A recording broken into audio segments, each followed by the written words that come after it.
The dream of walking away from the daily grind with a lump sum in the bank is perhaps the most pervasive financial fantasy of the modern era. We fixate on the number.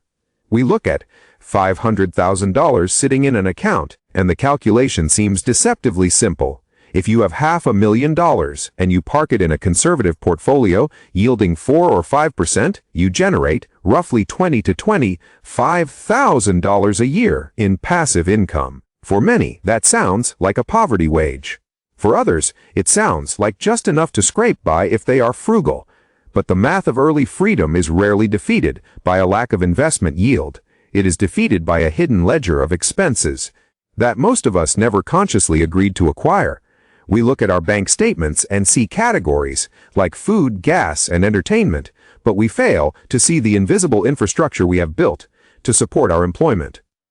We do not just pay for goods, we pay for the removal of friction. According to the Federal Reserve Bank of Atlanta's Diary of Consumer Payment Choice, the average amount of cash a person carries on them dropped from $81 in 2023 to just $67 in 2024. This is not just a shift to digital payments, it is a signal of how we interact with the world. We no longer solve problems with cash and physical effort. We solve them with swiping and subscriptions. We have constructed a life where every inconvenience is met with a paid solution. This creates a phenomenon we can call the second rent. Your first rent or your mortgage pays for the roof. Your second rent pays for the convenience required to maintain energy, to keep earning money. To understand if you can live off this, we have to look at what that money is fighting against. We have to look at the structural costs of the household. When we analyze the spending of the average American, we see a pie chart divided into needs and wants.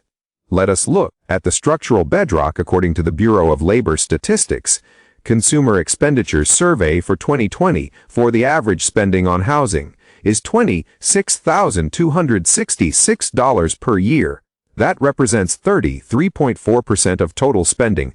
Stop and look at those two numbers. Your entire passive income, $25,000, is already $1,200 short of housing. You have not bought a single calorie of food. You have not turned on a light bulb. You have not driven a mile. But why is overhead high? It is easy to blame real estate prices, but half the story. The other half is the transportation trap. The same Bureau report shows that the average household spends $13,318 annually on transportation.